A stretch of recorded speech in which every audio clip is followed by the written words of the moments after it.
বন্ধুরা, আশা করি তোমরা সকলেই ভালো আছো। তো আমার চ্যানেলে তোমাদের সবাইকে স্বাগতম। তো উচ্চ মাধ্যমিক থার্ড সেমিস্টার এডুকেশন বা শিক্ষা বিজ্ঞান ছাত্রছাত্রীদের এবছর কিন্তু প্রচুর চাপ নিতে হবে এবং প্রচুর পড়াশোনা করতে হবে। প্রথম কথা, তার কারণ হচ্ছে এবছর যা সিলেবাস রয়েছে, বিশেষ করে থার্ড সেমিস্টার, সময় অল্প। সেই সময় অনুযায়ী এত বড় সিলেবাসকে কভার করতে হলে কিন্তু প্রচুর পড়াশোনা করতে হবে এবং খুব ভালোভাবে খুঁটিয়ে পড়তে হবে। কারণ যেহেতু শর্টের প্রশ্ন, সেহেতু কিন্তু পড়াশোনার মানটাও একটু অন্যরকম করতে হবে। স্বাভাবিক নিয়মে ব্রড টাইপের প্রশ্ন যেমন আমরা আগে একদম অল্প কিছু প্রশ্ন পড়ে একদম দাগে দাগে মিল পেয়ে যেতাম, সেই জায়গাটা কিন্তু আর নেই। এখন কিন্তু প্রচুর প্রচুর পড়তে হবে, না হলে কিন্তু 100% কমন পাওয়াটা কিন্তু খুব চাপের ব্যাপার হয়ে যাবে। এটাই হচ্ছে মূল কথা। তো আজকের আলোচনায় আমরা যেটা করব সেটা হচ্ছে তোমাদের সামনে ডিটেলস আলোচনা করব যে আমাদের কোন কোন জায়গা রয়েছে, কোথা থেকে কিভাবে আমাদের প্রশ্ন আসতে চলেছে, কোন কোন টাইপসের প্রশ্ন আসবে, আমাদের নম্বর বন্টন কি কি রয়েছে ডিটেলস, এবং এর পরবর্তী ক্লাস থেকে সমগ্র এডুকেশনের প্রত্যেকটা চ্যাপ্টার ওয়াইজ স্পেশাল কোশ্চেনের সেট তোমাদের সামনে তুলে ধরা হবে এবং সম্পূর্ণ বিনামূল্যে ফ্রিতে। শুধুমাত্র তোমাদের দেখে নিতে হবে, পড়ে নিতে হবে, প্রয়োজনে নোটস করে নিতে হবে। এটুকু কাজ তোমাদেরকে নিজেকে করলে জ্ঞানটাও বাড়বে, পড়ার আগ্রহটাও বাড়বে এবং একটু নোটস করলে কি হবে, নিজের জ্ঞানটা আরো বৃদ্ধি পাবে। এটুকু বলতে পারি। তোমাদের জন্য স্পেশাল একটা কথা বলি, ইতিমধ্যে আমরা তোমাদের জন্য দর্শন এবং ইতিহাসের সম্পূর্ণ নোটস, প্রত্যেকটা চ্যাপ্টার ভিত্তিক স্পেশাল নোটস কিন্তু শেয়ার করে দিয়েছি, যেটা কিন্তু সম্পূর্ণ বিনামূল্যে।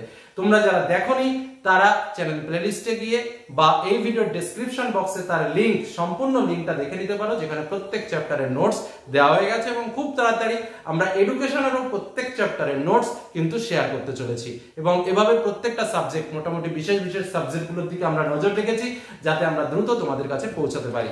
তো চলো, আজকের আলোচনায় আমরা যেটা জানবো সেটা হচ্ছে আমাদের কোশ্চেন প্যাটার্ন। দেখো, আমাদের প্রথমেই এডুকেশন থার্ড সেমিস্টার সাবজেক্টটাকে বুঝতে হলে আমাদের দুটো পার্ট রয়েছে, একটা গ্রুপ এ এবং আরেকটা হচ্ছে গ্রুপ বি। প্রথমেই বলি, গ্রুপ এ কে দুটো ইউনিটে ভাগ করা হয়েছে, ইউনিট এ এবং ইউনিট বি।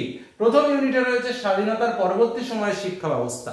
এবার কথা হচ্ছে এই ইউনিট এ এর মধ্যে, ইউনিট 1 এর মধ্যে আরো তিনটে চ্যাপ্টার রয়েছে।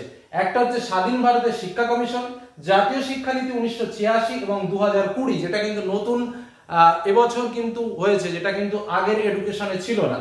এবং আরেকটা হচ্ছে অনুন্নত শ্রেণী শিক্ষায় সমস্যা, এই পার্ট। এটা হচ্ছে ইউনিট 1।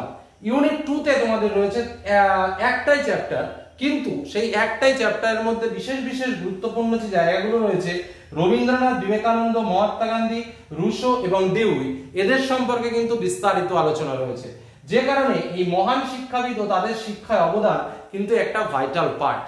এবার দেখো, এই যে স্বাধীন ভারতের শিক্ষা কমিশন, জাতীয় শিক্ষানীতি, অনুন্নত শ্রেণীর শিক্ষা সমস্যা, এই জায়গাগুলোতেও কিন্তু গুরুত্বপূর্ণ পার্ট রয়েছে। যেমন ধরো, স্বাধীন ভারতের শিক্ষা কমিশনের মধ্যে বিশ্ববিদ্যালয় শিক্ষা কমিশন রয়েছে, মাধ্যমিক শিক্ষা কমিশন রয়েছে, ভারতীয় শিক্ষা কমিশন রয়েছে। জাতীয় শিক্ষানীতি তো গেল 1986, 2020।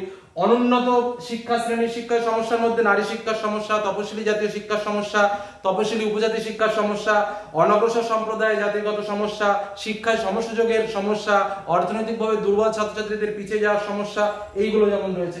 তো স্বাভাবিকভাবে আমরা যদি নম্বর বন্টন করি, আমাদের টোটাল এডুকেশনে থার্ড সেমিস্টার কিন্তু 40 মার্কসের পরীক্ষা। এই 40 মার্কসের মধ্যে গ্রুপ এ থেকে আসবে আমাদের 20 মার্কস। এই 20 মার্কসের মধ্যে ইউনিট 1 থেকে আমাদের 10 মার্কস এবং ইউনিট 2 থেকেও কিন্তু আমাদের 10 মার্কসের প্রশ্ন আসতে চলেছে। বোঝা গেল কি বললাম? অর্থাৎ এই তিনটে অংশ থেকে আমাদের 10 মার্কস এবং এই পার্টটা থেকেও আমাদের 10 মার্কস। এবং ইউনিট গ্রুপ বি, তাহলে এটা আমরা আলোচনা করলাম গ্রুপ এ, আর রইল আমাদের গ্রুপ বি। তো গ্রুপ বি তেও কিন্তু আমাদের 20 মার্ক একই রকম ভাবে, ঠিক একই রকম ভাবে গ্রুপ এ তে যেমন আমাদের ইউনিট 1 এবং ইউনিট 2 দুটো ভাগে ভাগ করা হয়েছিল, গ্রুপ বি টাকেও আমাদের দুটো ভাগে ভাগ করা হয়েছে, ইউনিট 1 এবং ইউনিট 2। এবার প্রথম ইউনিট 1 যেটা, সেটা হচ্ছে অন্তর্ভুক্তিমূলক শিক্ষা, এবং ইউনিট 2 যেটা, সেটা হচ্ছে সকলের জন্য শিক্ষা। তো ইউনিট 1 এ তিনটে চ্যাপ্টার রয়েছে। কি কি চ্যাপ্টার? বিভিন্নভাবে সক্ষম শিশুদের জন্য শিক্ষা, প্রতিবন্ধী শিশুদের শিক্ষামূলক কর্মসূচি, অন্তর্ভুক্তিমূলক শিক্ষা ও সমাজ গঠন, ইউনিট 1 এ রয়েছে। আর ইউনিট 2 তে রয়েছে একবিংশ শতাব্দীর শিক্ষায় বিশ্বব্যাপী দৃষ্টিভঙ্গি, সকলের জন্য শিক্ষা এবং আধুনিক শিক্ষায় ইতিবাচক মনোবিজ্ঞানের ভূমিকা। এবার প্রশ্ন আসবে কি করে, যেহেতু গ্রুপ বি তেও আমাদের 20 মার্কসের প্রশ্ন রয়েছে, সেহেতু এই ইউনিট 1 থেকেও আমাদের 10 মার্কের প্রশ্ন আসবে এবং ইউনিট 2 থেকেও কিন্তু আমাদের 10 মার্কের প্রশ্ন আসবে। অনেকে আমাদের বলছো স্যার চ্যাপ্টার ওয়াইজ কি নম্বর বন্টন কি পাওয়া যাবে, বা চ্যাপ্টার ওয়াইজ কি নম্বর বন্টন আলাদাভাবে কিছু দেওয়া হয়েছে? দেখো এখনো পর্যন্ত ওয়েবসাইটে বা যেভাবে আমাদের কাছে মডেল কোশ্চেন এসছে তার উপরে বেস করে কিন্তু আমি তোমাদের বলতে পারি চ্যাপ্টার ভিত্তিক কোনো প্রশ্ন দেওয়া হয়নি যে এই চ্যাপ্টার থেকে 3 মার্ক, এই চ্যাপ্টার থেকে 2 মার্ক, এই চ্যাপ্টার থেকে 3 মার্ক, এরকম ভাবে কিছু বলেনি। কারণ অ্যাকচুয়ালি চ্যাপ্টারকে টোটালি 4টে চ্যাপ্টারে ভাগ করা হয়েছে টোটাল। এবার আমাদের বইগুলোর দিকে যদি আমরা লক্ষ্য করতে পারি তাহলে আমরা দেখব 1 2 3 4 5 6 7 8 9 10টা চ্যাপ্টার। আমরা বইগুলোর দিকে দেখলে কিন্তু দেখতে পাবো সব বইগুলো কিন্তু এরকম ভাবেই ছাপিয়েছে 10টা চ্যাপ্টার, কিন্তু অ্যাকচুয়ালি চ্যাপ্টার কিন্তু 4টে। এই একটা চ্যাপ্টার, এই একটা চ্যাপ্টার, এই একটা চ্যাপ্টার এবং এই একটা চ্যাপ্টার। এই 4টে পার্টে 40টা মার্ক, এটাই হলো আমাদের মূল জায়গা। এবার আমাদের পড়াশোনার সুবিধার্থে আমরা আমাদের যে বইয়ের পাবলিকেশন বা বিভিন্ন বইগুলোকে আমরা পেয়েছি সেই বইগুলো কিন্তু এরকম ভাবে সাজিয়েছে, জিনিসগুলো খুব ভালো সাজিয়েছে বা এরকম ভাবে আলাদা আলাদা পার্ট করেছে, বাট এর ভেতরে সাব পার্ট কিন্তু রয়েছে। তো মূল যে বিষয় যে আমার এখান থেকে 4টে কোশ্চেন আসলো, এখান থেকে 2টো আসলো, এখান থেকে আমার 4টে আসলো, আবার দেখা গেল এখান থেকে 2টো আসলো, সেটা কোথার দিকে কি আসবে সেটা ডিটেইলস নেই। ডিটেইলস যেটা পাওয়া গেছে সেটা হচ্ছে এই পার্টটা, এই পার্টটা, এই পার্টটা এবং এই পার্টটা। এই 4টে পার্টই তোমাকে পড়তে হবে এবং প্রত্যেকটা পার্ট থেকে প্রশ্ন আসবে, এটা কিন্তু নিশ্চিত তোমরা থাকতে পারো। যে এক পার্ট থেকে প্রশ্ন আসবে না স্যার 1 মার্কেরও প্রশ্ন আসবে না, এরকম কিন্তু হবে না। প্রত্যেক পার্টের থেকে প্রশ্ন কিন্তু আসবে, এটুকু শুধু তোমাদের বলে রাখলাম। তো চলো, এই হলো আমাদের সিলেবাস। এবার আমরা আসবো যে আমাদের কোশ্চেন প্যাটার্ন। দেখো আমাদের কোশ্চেন প্যাটার্ন যদি তোমাদের বোঝাতে হয়, আমি একটু মুছে দিলাম, তাহলে স্বাভাবিকভাবে বলতে হয় আমরা কিন্তু জানি যে আমাদের স্বাভাবিকভাবে আসবে এমসিকিউ, কিন্তু আমাদের কি শুধু এমসিকিউ আসবে না, আমাদের শূন্যস্থান রূপে তোমরা 11 এ পরীক্ষা দিয়েছো, তোমরা অনেকটাই অভিজ্ঞতা তোমাদের হয়ে গেছে। তো স্বাভাবিকভাবে শূন্যস্থান রূপে আসতে পারে, বিবৃতি রূপে আসতে পারে, ডান স্তম্ভ বাম স্তম্ভ রূপে আসতে পারে, সত্য মিথ্যা রূপে আসতে পারে, তারপরে তোমার রিঅ্যারেঞ্জ বলে আসতে পারে, ঠিক আছে, মানে পরপর সিরিয়ালি সাজাও। আচ্ছা, কারণ ও ফলাফল রূপে আসতে পারে, ঠিক আছে। এই যে টাইপস গুলো আমি বললাম, আর ডাইরেক্ট এমসিকিউ কোশ্চেন তো রয়েছে, মানে ডাইরেক্ট কোশ্চেন।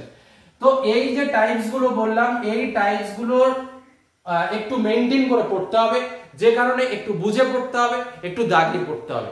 আর তোমাদের আমি সবসময় বলি যে এমসিকিউ কোশ্চেন একটু কম পড়ার চেষ্টা করো, পাঠ্য বইকে কুটিয়ে পড়ার চেষ্টা করো এবং এসএকিউ রূপে প্রশ্নগুলো পড়ার চেষ্টা করো, তাহলে যেভাবেই প্রশ্ন আসুক না কেন আমরা কিন্তু উত্তরগুলো করতে পারবো।